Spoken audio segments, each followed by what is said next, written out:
What is up, down, and sideways, all you beautiful individuals? It's another epic League Online. My name is Lion, and I'm on solo training today as we continue to preview far and away the best region in the world right now, and as one of the first major regions to re-kick off for Split 3, or rounds 3 to 5, if you haven't figured out that we're talking about the LCK right now, figured it's best to do some power rankings, or not power rankings for teams, player rankings, I should be saying, going through all 5 roles and going 10 to 1. We do these sometimes heading into splits, but it really does feel like more so than ever that middle tier even of LCK teams could be legit best in their role or title contenders in, at the very least, we'll go LEC and LTA. So let's give some flowers to the middle, bottom, and of course the top tier representatives of this LCK round 3 to 5. And we start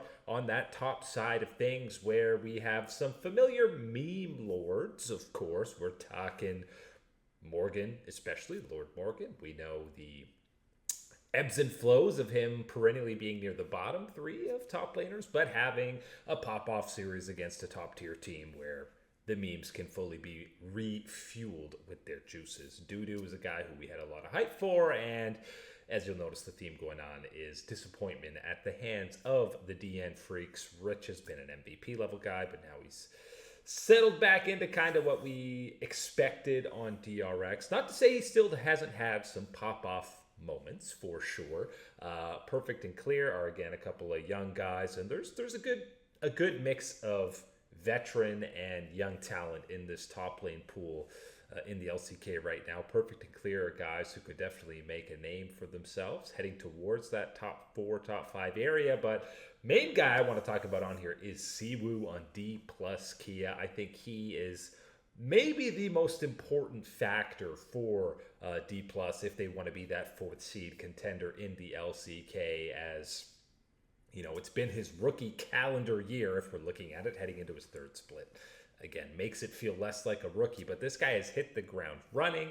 Last split, he was top 3 in solo kills among all top laners, and more importantly to me was that he was bottom 3 in terms of first blood victim percentage, which is most common the top lane, the guys who are being the first kill, either overextending, greeting out for a wave, just not respecting lack of vision, and junglers coming and killing them. So the fact that a rookie already kind of has that inherent sense, map awareness to not be getting caught out, because even a guy like Keen had the 2nd highest first blood victim percentage. So even veterans who are at the top of this table still make some of those mistakes. And yes, it's a combination of them being focused, being a idea or game plan for the opposition. Maybe it's less so for D plus because there's other things to focus, but still, credit where credit's due for Siwoo for playing such a smart game for such a young guy, and of course still absolutely has the mechanics, already has a pentakill to his name. How about, by the way, 9 pentakills just in the LCK in Split 2. That is absolutely nutty, and we're going to do a whole video breaking down all these pentakills. But ahead of Siwoo is kind of the consensus top 4. I think maybe you would want to put Siwoo ahead of Kingin, but because Nongshim has been so much better than I think advertised or expected, and a lot of that is because of the veterans in Kingin and Lehends, I feel like it's a pretty easy top 4 with Kingin in that 4 spot. Doran, again, maybe it kind of depends on what you're valuing for these rankings. Again, less so maybe taking some of the international stuff, which I know is a bit ridiculous because that's where Doran just had a great showing at MSI, and Zeus was arguably the best top laner in the split. But again, this is how I think this split is going to play out, how we'll be talking about the top laners. And with that in mind, I think there's a good chance Siwoo actually goes a little bit higher, but Keen has had such an incredible run during this streak for Gen G, and is often the forgotten about member on this Gen G roster that is stacked with Ruler, Chovy, Canyon. Arguably best in their roles, maybe even of all time. Not for Chovy for mid lane, but Faker's his own tier, 2nd best. So, but they're all in that conversation at the very least for right now in the world, and we're still often talking about Keen lately. Zeus has had a classic Zeus split where he's clearly the best top laner in the world at times, and then you're wondering what exactly is going on in his head, and that continues to be the playstyle, the enigma that is Zeus in that top side. And Doran has obviously also kind of had those ebbs and flows, but has been much better as of late for T1. Absolutely no question about that.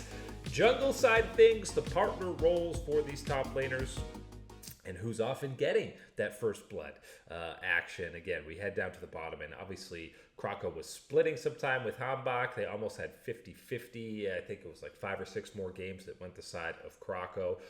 Piosik was maybe the lone shining bright at times for these DN freaks, but still nearly not close to as advertised when he was coming over and had a good run on KT. Still part of the disappointment factor. BNK, when we did some of the power rankings, FearX, I think, is a squad Mark and I are both high on for maybe sliding into that middle tier of the LCK. Raptor is a good reason for that, but there are some solid other junglers, Cuz is the wily veteran on KT, just basically shadowing BDD, make sure he's doing okay.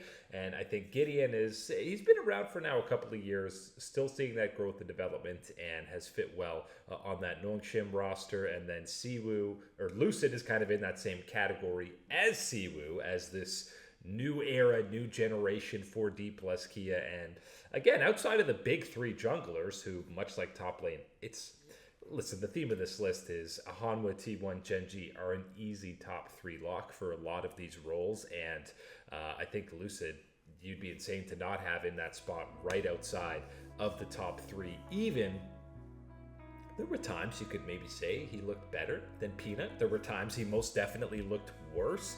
And in playoffs especially, I think D Plus as a whole obviously fell off a little bit of a cliff. So definitely still got to give the respect to Peanut. And with how good you expect Humble Life to be in these regular seasons, maybe it's even less of a given or an inevitability that Owner is going to be the guy popping off like he was during the slump for T1. Mark and I and lots of other people talked about Owner was dragging this team through the regular season and was honestly actually MVP in terms of value to his team, because it felt like if you removed the level, not just remove Owner from the lineup, if you removed or brought him down a peg, the level that he was at, T1 would have been even lower heading into playoffs. Morale would have been worse. Who knows what would have happened? They probably still would have bounced back and went on a crazy run because it is T1. But Owner was the recipe for success early and often for this T1 squad. And then of course Canyon, much like Keen, leveled up internationally, and there were moments throughout the split that we saw him when he's off the Skarner. And listen, some of his best highlights from the split were on Skarner, but when he has some urgency and is obviously able to play some of these playmaking junglers outside of, the Wukong, the Bais. I know they have playmaking potential, but we see one Lee Sin game out of Canyon, and it's an absolute treat. You see a Kha'Zix game out of him, and it's an absolute treat. And he's still king of the jungle, going to be sitting there for a long time. It feels like this guy has probably already reached GOAT status when you're talking about the jungle. So big shout out to Canyon there. But he's going to be tested and has been tested throughout his career by Owner right beside him in that jungle spot. Mid lane action, always the most fun when you're talking about the LCK. And you know what? I figured out the theory. We often go through these international events and we're doing rankings like this, and it's always, wow, mid lane is so stacked. Feels like the most stacked position. Well, I've come to the conclusion that's because there's always 3 to 4 LCK players, or 2 LCK mid laners, depending on the event, and they're some of the best in the world. So the reason this role is so stacked internationally is because it is so stacked domestically in the LCK, even especially when you look at the bottom. And I mean, there was a time Vikla was one of the best players in the LTA. There was a time when Closer, we were talking about one of the best mechanical players right now. Bulldog, he had the most potential, and these guys are now sitting in that bottom 3 area. Bulldog has obviously been a disappointment since the DN Freaks rebrand. Bring back the Guangdong Freaks. That was the recipe where they actually had hype around this squad. But even a guy like Yucal has shown a resurgence basically since he came back to the LCK. He was turning around 3v5s, dragging victories from the jaws of defeat for DRX. He's been a surprise boon for a team that basically had zero expectations. And same could be said for Calyx. You know, we saw Lahens and Kingen and said, okay, that's a good veteran core for this Nongshim team, but the main reason they went as high as 4 in the LCK was this rookie phenom absolutely going toe-to-toe with, I mean, look at the top 5 ahead of them. These are the actual godfathers, the Elite 4. You can throw in Elite 5 of LCK mid laners going past the last half decade. These guys have all been doing that, and Calyx was able to showcase, was able to dominate throughout the entire split and be one of the best features of this Nongshim roster. So shout out to Calyx developing as a rookie. Showmaker is obviously always going to be the key figure, important piece for D+, and there were lots of moments last split, despite kind of things falling off the rails for D+. They were having fun. They were having a good time. We know that's when Showmaker is at his best, and I think still beating up on some of the lower tier teams, they're going to have a good time, as we already talked about. But Showmaker kind of getting a youth boost akin to what Faker got when this new core of Guma owner and what was Zeus coming over to kind of rejuvenate him. I know Showmaker hasn't been playing nearly as long as Faker, but he's been on the same organization the whole time. And, you know, things can get a little bit stale, especially when you're not winning as much as he's used to. So seeing Siwu and Lucid come in can be a boon for Showmaker. Faker at 4th seems harsh probably after some of these deep runs from T1, but listen, you have to put respect again on what BDD did, their Herculean efforts throughout the majority of the first couple of rounds of the LCK, and KT isn't stiff in playoffs without BDD playing at one of the best individual splits to not have any real team success or individual accolades from it, was what we just got out of BDD. And that's why I'm worried about KT roster, because my man can't keep it up. He needs some help. The bot lane is still going to be an issue, and the top lane's a question mark. There's too many variables around BDD to feel like KT can be dragged up to be a legitimate contender, and it's not enough to put BDD higher than obviously the top 2 when you have Chovy and Zeka. And let's be honest, Zeka had some great moments. He's got great synergy with Delight and the rest of the Honda Life boys. Had some fantastic outplays on some of his marquee picks, but there's a huge gap. Not huge. There's a big gap between him and Chovy right now, because Chovy is on another level. I think he's consensus, no doubt, the best mid laner in the world right now, and I'm even arguing best player in the world right now. And that's a title that Chovy has become all too familiar with over the last few years, but it really does feel like, you see, in terms of communication, in terms of helping his teammates, that's a new feather in his cap, wrinkle to his game that we've seen developed over this year and a little bit last year. But he hasn't dipped in terms of the individual laning prowess, which is the most insane thing. He's literally just added an entire new evolution to his game without losing any of the strengths that made him one of the best laners of all time. So yeah, Chovy, easy number 1 mid laner, and I'll take him as the number 1 player on the planet right now. AD carry also always one of the most stacked in the LCK. Again, Berserker literally won MVP in the LTA, and I think he's better than 9th on here. This is more a result of desperation. I said Piosik was the lone bright for the DN Freaks, but you could see Berserker doing his best, getting visibly frustrated at a 1-in-17 split will most definitely do that, but he's better than 9. I just don't see the Freaks having enough positives for him to be able to showcase that. I think Berserker is far from done. He's still so young. He needs, this scenario wasn't it. I think another team will take an opportunity on him because he is better than what he's been able to showcase on the Freaks. Hype is another young guy who KT should have kept. Let's be honest. Docdom, even though he had some outplays that I think everyone was a little surprised. Was that Docdom, doing a nice side play?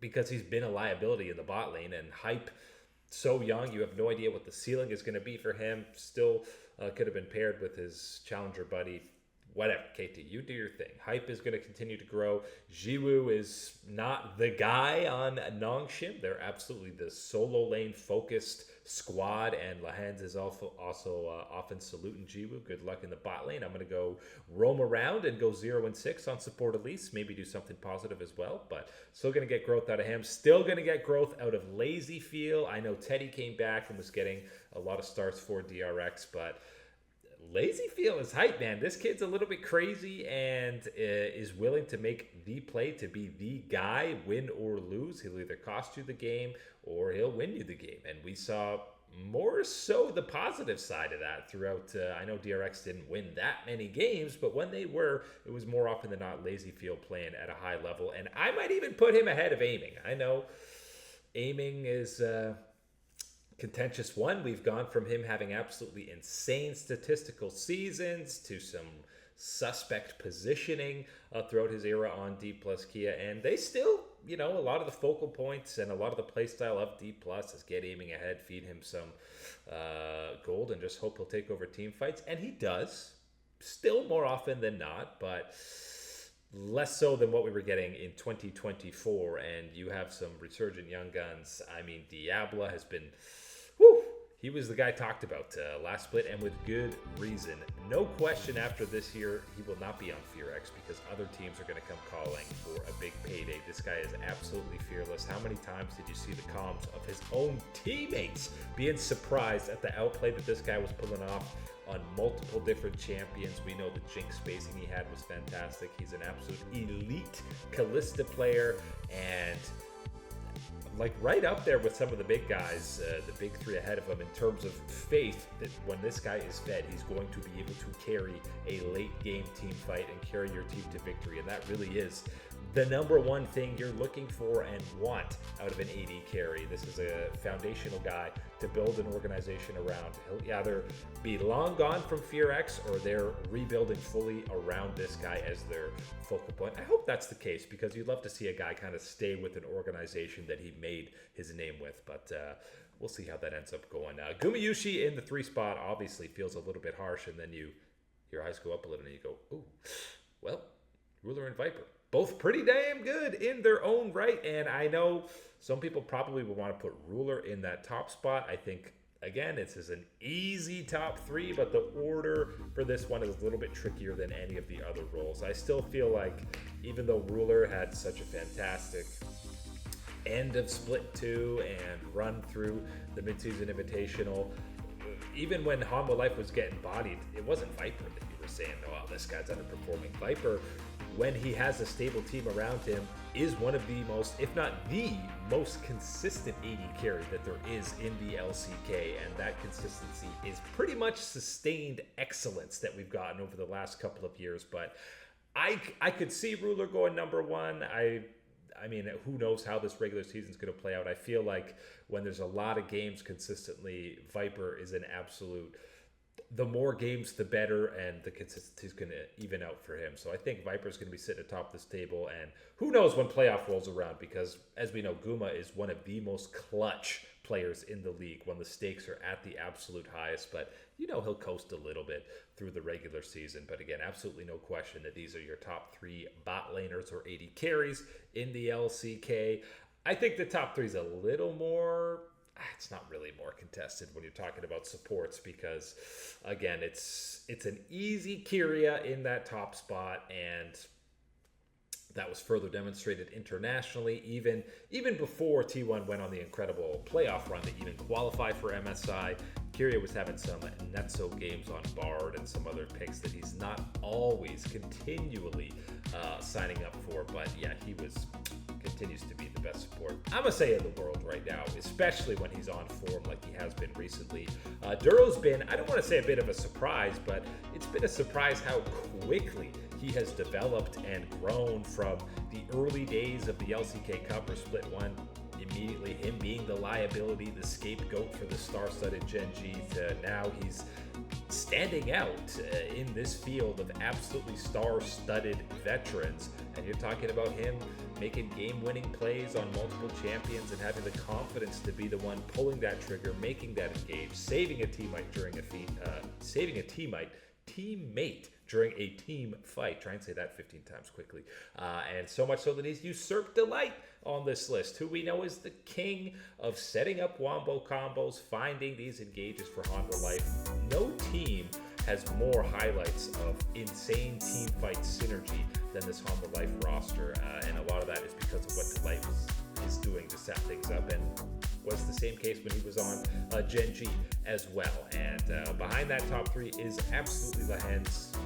You can talk about crazy champion picks, the mad scientist that he is, but the leadership that he has brought, and that was in tandem early on in the LCK Cup when Duro was maybe finding his footing as a rookie, as every rookie has to do. It was, they're missing the veteran leadership of Lehens or Delight or the shot calling that these guys bring. And I mean, we're seeing that case in point on Nongshim with Lehens. So kudos to him for that. But Duro has more than filled those shoes, and Lehens in tandem has brought up Nongshim to the level that it is. Barrel, we've seen the comms for D+. General Barrel is absolutely the guy running it for them, as you would expect, reunited with Showmaker and fully living up to the Hillisang of the LCK, where now that sounds like an insult to either player there, however you want to interpret it. But what I mean by that is he can be inting, he can int for a week straight, and then he'll win you a game single-handedly with either a call or a play, and he's basically the embodiment of Blitzcrank in terms of a player. He can have 9 horrible plays in a row, and then he makes one game-winning hook that saves you the game. And we've seen that out of the Hilly. We've seen that out of Barrel. Obviously, Barrel's another level because this guy's a 2-time world champion and at times has been one of the best supports on the planet. So it's the leveled up version of Hillisang in the best way imaginable. But the bottom halfer of the LCK supports, Peter Life and Palu, waiting for the level up, because it feels like this is the biggest disparity or gap of all the roles when you look at that top 5 versus the bottom 5. Kellen, he's been good. He's kind of a bubble guy who's had some fantastic moments with Diablo and kind of, helped prop up this rookie. But the top 5 is still head and shoulders above the bottom 5 in terms of supports when you're looking at the LCK, but that's not to say we can't close some ground in rounds 3 to 5 in this LCK split 3, whatever you want to call it, qualifications for the World Championship. But that is it today for Liga Unlocked. My name is Eric. Thank you to all you absolutely stunning individuals for hanging out. As always, we will catch you on that flippity flip.